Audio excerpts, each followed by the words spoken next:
नमस्कार दोस्तों, स्वागत है आपका आज के एपिसोड में। जैसा कि आप सभी को पता है कि आर्थिक सर्वेक्षण यानी कि इकोनॉमी सर्वे 2025-26 आ चुका है और आज का जो हमारा पूरा डिस्कशन है इसी के इर्द गिर्द रहने वाला है। ये इसलिए भी काफ़ी इंपॉर्टेंट है क्योंकि आपके एग्जाम में इससे डायरेक्ट क्वेश्चन पूछ लिए जाते हैं और आप सभी को पता होगा कि भारत के द्वारा जितने भी दस्तावेज जारी किए जाते हैं उसमें सबसे महत्वपूर्ण दस्तावेज ये माना जाता है केंद्रीय बजट के ठीक पहले इसे जारी किया जाता है और इसमें पिछले एक साल की आर्थिक गतिविधियों को समाहित किया जाता है। जितनी भी चुनौतियां होती हैं, समाधान होती है, सबका जो है वर्णन आपको इसमें देखने को मिलेगा। और इसी के साथ हम आगे बढ़ेंगे और एपिसोड की शुरुआत करते हैं। इकोनॉमिक सर्वे के बारे में हम महत्वपूर्ण चीजों को इस पूरे एपिसोड में कवर करेंगे और इसी क्रम में हम देखेंगे अर्थव्यवस्था की समग्र स्थिति के बारे में, यानी कि अर्थव्यवस्था की वर्तमान में स्थिति क्या है। तो आप सभी को पता है कि भारत जो है दुनिया की चौथी सबसे बड़ी अर्थव्यवस्था के रूप में उभर कर सामने आई है। और इसी के साथ अब हम जानेंगे विकास अनुमान के बारे में, यानी कि वित्त वर्ष 2026 में भारत की स्थिति कैसी रहने वाली है। इसके बारे में जो अनुमानित आंकड़े हैं उनको हम एक बार देख लेते हैं। तो वास्तविक जीडीपी वृद्धि की बात करें तो ये 7.4% रहने की उम्मीद है। वहीं सकल लाभ वृद्धि की बात करें तो ये 7.3% रहने की उम्मीद है और संभावित विकास दर की बात करें तो लगभग 7% आंकी गई है। वहीं आपको बता दें कि वार्षिक जीडीपी वृद्धि 2027 में 6.8 से 7.2% के बीच रहने का अनुमान लगाया गया है। तो ये तो हमने देखा कि भारत की अर्थव्यवस्था की समग्र स्थिति क्या है। अब हम इससे जुड़े कुछ और महत्वपूर्ण बिंदुओं को धीरे धीरे समझेंगे। इसी क्रम में हम जानेंगे उपभोग और निवेश के बारे में। तो निजी अंतिम उपभोग व्यय के बारे में बात करेंगे, जिसे कि शॉर्ट में PFCE भी कहा जाता है। अब वित्त वर्ष 2026 में 7% की वृद्धि है। इसी के साथ जीडीपी का 61.5% तक पहुंचा है जीडीपी और 2012 के बाद इसमें सबसे ज्यादा वृद्धि देखने को मिली है, यानी कि उच्चतम वृद्धि देखने को मिली है। अब ये सुधार हुआ कैसे? तो कृषि क्षेत्र ने भी काफी अच्छा प्रदर्शन किया, जिससे कि ग्रामीण खपत में सुधार हुई, साथ ही साथ रोजगार और कर युक्तिकरण से शहरी मांग को भी समर्थन मिला और इस कारण से इसमें सुधार देखने को मिला है। अब सकल स्थिर पूंजी निर्माण की बात करें कि जो है GFCF, इसमें 7.8% की वृद्धि रही। वहीं सकल घरेलू उत्पाद के 30% पर स्थित है। कारण क्या है? निरंतर सार्वजनिक पूंजीगत व्यय और निजी निवेश का पुनरुद्धार, यानी कि जो है सार्वजनिक पूंजीगत व्यय और निजी निवेश में सुधार देखने को मिला, जिसके कारण 7.8% की वृद्धि देखने को मिली है। और इसी के साथ आगे बढ़ेंगे और अब जानेंगे राजकोषीय घटनाक्रम के बारे में।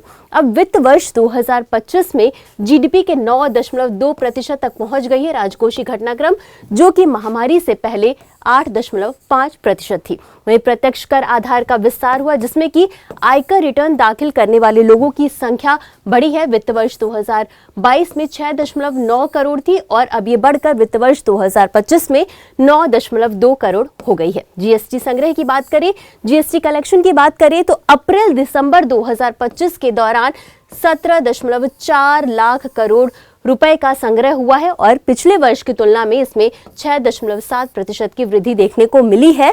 वहीं वित्त वर्ष 2025 में केंद्र सरकार का प्रभावी पूंजीगत व्यय जीडीपी के लगभग 4% तक इसमें बढ़ोतरी हुई है, वृद्धि देखने को मिली है। भारत ने 2020 से अपने सामान्य सरकारी ऋण से जीडीपी अनुपात को 7.1% अंक तक कम किया है और ये इसकी उपलब्धि है। और अब हम जानेंगे मौद्रिक प्रबंधन और बैंकिंग क्षेत्र के बारे में, जो कि काफी इंपॉर्टेंट हो जाता है। और इसी क्रम में हम जानेंगे सकल एनपीए के बारे में। सितंबर 2025 तक ये घटकर 2.2% हो गए, जो कि कई दशकों का सबसे निचला स्तर देखने को मिला है। शुद्ध एनपीए की बात करें तो शुद्ध एनपीए घटकर 0.5% हो गया है। अब बात करते हैं ये हुआ कैसे। तो परिसंपत्ति गुणवत्ता हुई और साथ ही साथ बैलेंस शीट भी सुधरी है, काफी अच्छी हुई, उसके कारण ये देखने को मिला है। इसी के साथ अनुसूचित वाणिज्यिक बैंकों की ऋण वृद्धि की बात करें तो दिसंबर 2025 तक ये बढ़कर 14.5% हो गई है और इससे आर्थिक गतिविधि को काफी समर्थन मिला है, आर्थिक गतिविधि को बढ़ावा मिला है। और अब जानेंगे वित्तीय समावेशन और पूंजी बाजार के बारे में और इसमें हम बात करेंगे प्रधानमंत्री जन धन योजना के बारे में। तो मार्च 2025 तक 55.02 करोड़ बैंक खाते खोले गए हैं प्रधानमंत्री जन धन योजना के तहत और इसी के साथ 36.63 करोड़ खाते ग्रामीण और अर्ध शहरी क्षेत्रों में खोले गए हैं। निवेशकों की संख्या में वृद्धि हुई है। सितंबर 2025 में अद्वितीय निवेशकों की संख्या 12 करोड़ से अधिक हो गई है और इसमें लगभग 25% यानी कि 25% महिलाएं शामिल हैं। और अब बात करेंगे बाह्य क्षेत्र के प्रदर्शन के बारे में। तो वैश्विक निर्यात में भारत की हिस्सेदारी की बात करते हैं तो वस्तु निर्यात के बारे में सबसे पहले हम जानेंगे। 2005 में 1% से बढ़कर 2024 में 1.8% हो गई है वैश्विक निर्यात। और इसी के साथ सेवा निर्यात के बारे में बात कर लेते हैं तो सेवा निर्यात में बढ़ोतरी हुई है, ये 2% से बढ़कर 4.3% हो गया है। अब कुल निर्यात की बात कर लेते हैं तो वित्त वर्ष 2025 में रिकॉर्ड 825.3 बिलियन अमेरिकी डॉलर हो गया है कुल निर्यात, जो कि सेवाओं के निर्यात के कारण पॉसिबल हो पाया है। सेवाओं के निर्यात के बारे में समझ लेते हैं तो इसमें सर्वकालिक उच्च स्तर पर 387.6 बिलियन अमेरिकी डॉलर है, जो कि जिसमें कि 13.6% की वृद्धि देखने को मिली है। अब बात करते हैं प्रेशर यानी रेमिटेंस की। तो भारत जो है वैश्विक स्तर पर प्रेशर प्राप्त करने वाला सबसे बड़ा देश है। वित्त वर्ष 2025 में 135.4 बिलियन अमेरिकी डॉलर का प्रवाह देखने को मिला है, जो कि जीडीपी का लगभग 3.5% को कवर करता है।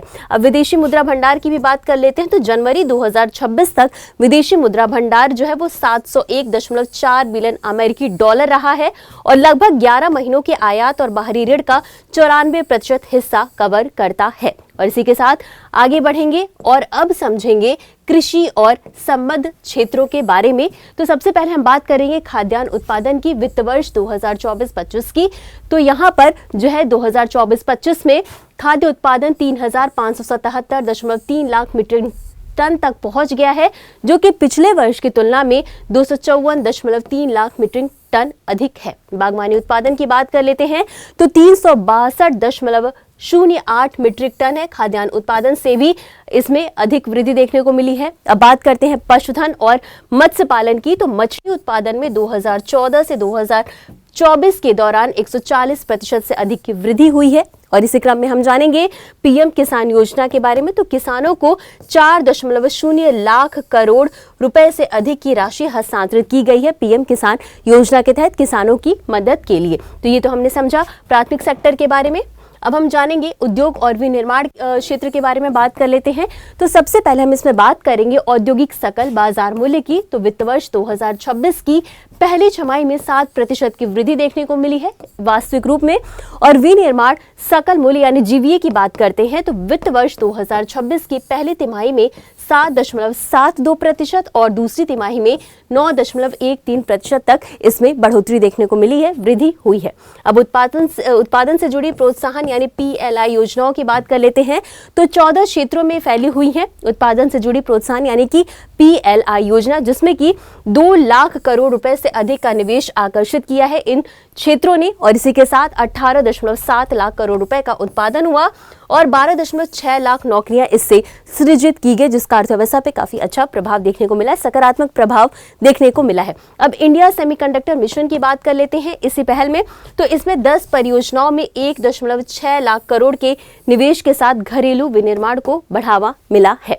और इतना समझने के बाद ये थी हमारी द्वितीय क्षेत्र। और अब बात करते हैं सेवा क्षेत्र के बारे में, जिसमें कि जीडीपी और जीवीए में योगदान की बात कर लेते हैं सेवा क्षेत्र की। तो जीडीपी में सेवा क्षेत्र का योगदान 53.6% रहा। वहीं सकल मूल्य वृद्धि यानी जीवीए में 56.4% हिस्सा रहा और अब तक का ये सबसे अधिक रहा है। वैश्विक सेवा निर्यातक की भी बात कर लेते हैं।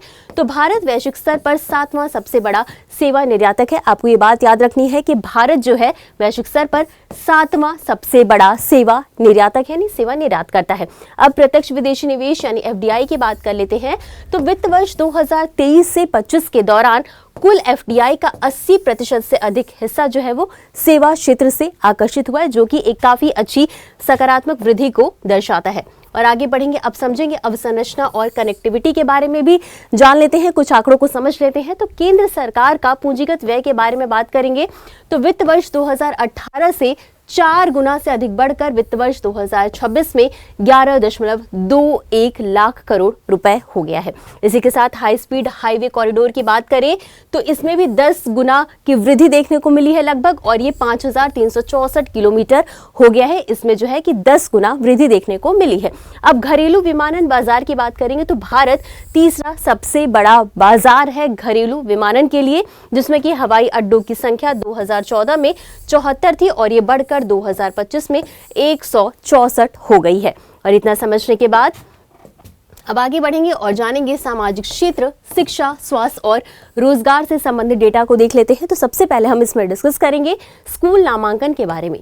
तो प्राथमिक और उच्च प्राथमिक स्तरों पर GER 90% से अधिक रही है। प्रमुख संस्थानों का विस्तार हुआ है जिसमें कि 23 IIT और 21 IIM और 20 एम्स शामिल है। विदेशों को मिलाकर है ये इनकी संख्या। स्वास्थ्य संकेतक की बात कर लेते हैं 1990 के बाद से मातृ एवं शिशु मृत्यु दर में काफी तेजी से कमी देखने को मिली है। रोजगार की बात कर लेते हैं। वित्त वर्ष 2026 की बात करेंगे तो दूसरी तिमाही में 56.2 करोड़ व्यक्तियों को रोजगार मिला है। अब ई श्रम पोर्टल के बारे में भी जान लेते हैं। तो इस पोर्टल पर 31 करोड़ से अधिक असंगठित श्रमिकों का पंजीकरण हुआ है जिसमें कि महिलाओं का पंजीकरण जो है वो 54% रहा है। और इसी के साथ आगे बढ़ेंगे और अब जानेंगे गरीबी उन्मूलन और ग्रामीण विकास के बारे में। इसमें सबसे पहले हम जानेंगे बहुआयामी गरीबी सूचकांक जिसे कि MPI के नाम से भी जानते हैं। इसमें नीति आयोग के अनुसार 2005 से 6 में 55.3% से घटकर 2022-23 में 11.28% की तीव्र गिरावट आई है बहुआयामी गरीबी सूचकांक में। अब सामाजिक सेवाओं पर व्यय की बात कर ले तो सामाजिक सेवाओं पर कितना व्यय किया जाता है तो वित्त वर्ष 26 में ये बढ़कर यानी कि वित्त वर्ष 2026 में बढ़कर GDP का 7.9% हो गया है। अब एक सबसे इंपॉर्टेंट पहल स्वामित्व पहल की बात कर लेते हैं यानी स्वामित्व योजना की बात कर लेते हैं।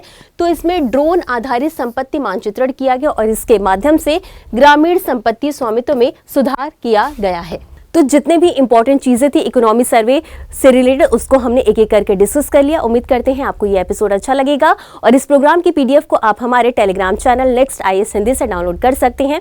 आज के लिए बस इतना ही, मिलते हैं अगले एपिसोड में इसी तरह कुछ अहम और जरूरी खबरों के साथ। तब तक के लिए धन्यवाद।